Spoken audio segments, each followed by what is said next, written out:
Hey everyone, hope you're doing well. So, in this video, I wanted to talk about what's going on with my dad's car. So, I'm over here helping him with it. So, he had a bit of a mishap with this engine.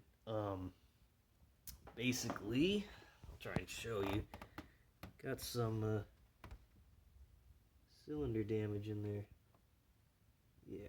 And it happened all on the driver's side. Excuse me. But not on the passenger side, which is kind of weird. But according to engine shops and a lot of people that work on these, they say that it's from detonation, and a lot of them have noticed that they've come off of canned tunes too, and using poor quality gas. So this is why I tell people when you get in these cars, try to use the best possible gas because it's really gonna help or hurt the engine, and I don't think you want to be doing this, especially if you're running a Diablo can tune. And I'm not trying to, dog on Diablo, but their tunes are a little bit on the spicy side. Um, and when you have something like this and you sell it to the masses, or you custom tune a customer's car, you need to be somewhat on the conservative side because this can happen. And unless they say otherwise, that they're racing it and they don't care about the consequences. But in general, I don't tune that way. I lean on the conservative side. Now, people will probably try and say, "Oh, my tune blew it up," but that's actually not true at all because when we tore this apart, it actually had new heads put on it. So that actually says that this problem happened before he owned the car, and they kind of half-ass hack job put it back together and just got rid of it and sold it. So this happened prior, and also because of the piston material that was broken off, you would have seen it in the cat, and it's not in the cat at all. So that tells me that this was done before my father owned it, and we're playing demolition control with it. But this point of the story is that don't use crappy gas. Don't use gas from a BFE gas station. Use the best possible gas that you can in your area. And if you get a tune through somebody, make sure they're reputable and not somebody that's just gonna, rag the car out.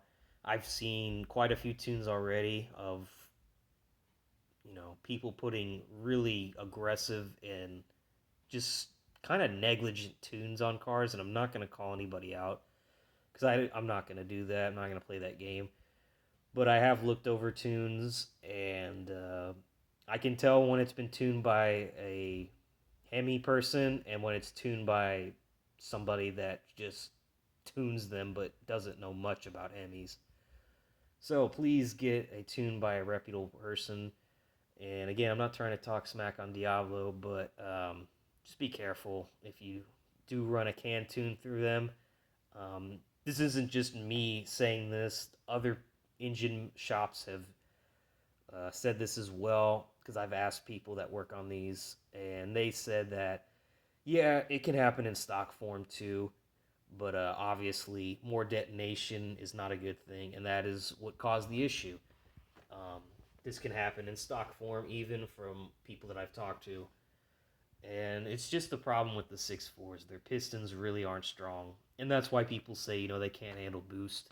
The ringlands are very high up, and just the pistons themselves are pretty fragile, which is kind of disappointing because the rest of the engine is pretty good. But so just be careful if you do own one of these. I would say though, if you do have one that's running good, invest in some pistons later on down the road, just so you can have peace of mind. And at that point, you can pretty much boost it or spray it or whatever. You can have more fun with it at that point because it still is a strong block, forged crank. But yeah. So that's basically my little disclaimer. Be careful with these.